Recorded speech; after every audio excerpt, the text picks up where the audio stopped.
সাংবাদিক বন্ধুগণ, আমরা জনগণের স্বাস্থ্যসেবা নিশ্চিত করার লক্ষ্যে আমরা সচেষ্ট আছি। আপনারা জানেন যে আদ্দিন হাসপাতালের ব্যাপারে আপনাদেরকে আমরা গতকাল ব্রিফিং করেছি যে আমরা রিপোর্ট পেয়েছি, বিকালের ভিতরে আমরা একটা এর সিদ্ধান্ত নেব।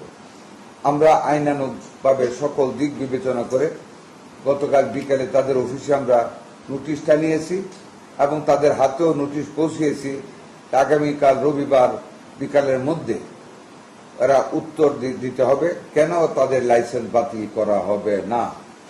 আমরা যদি সেই উত্তরে তাদের সন্তুষ্টজনক না হই, আমরা আইনানুগভাবে যতটুকুন পর্যন্ত যাওয়া দরকার আমরা ততটুকুন পর্যন্ত শাস্তির বিধান জনস্বার্থে, মানুষের জীবনের স্বার্থে আমরা নিশ্চিত করব।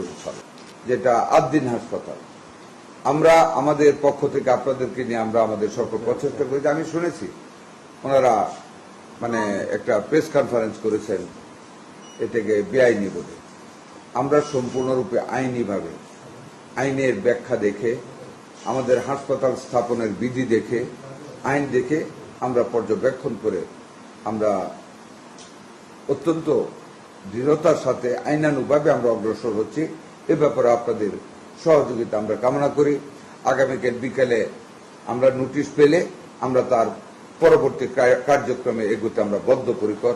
এতে আমরা পিছপা হব না, ইনশাআল্লাহ। এটুকু আপনাদের আমরা উনি বলছেন, বলার কথা বলতে পারেন, এটা বাধা দিতে পারবো না। তবে আমরা সম্পূর্ণ আইন সিদ্ধ রূপে আমরা তাকে শোকজ করেছি। আমরা আইনগতভাবে শোকজের জবাব না আসলে ব্যবস্থা গ্রহণ করব। আইনগতভাবে আমরা ব্যবস্থা গ্রহণ করব। That will be easier for us.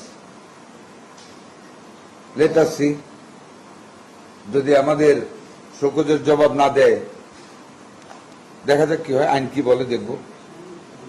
তবে থেমে থাকবো না, আমি আদৌ মনে করি না। Because maybe I don't want to go further. আমি একটা কথা, অকারেন্স তো হয়েছে, 6টা বাচ্চা তো মারা গিয়েছে, এটার একটা ফৌজদারি মামলা হয়েছে।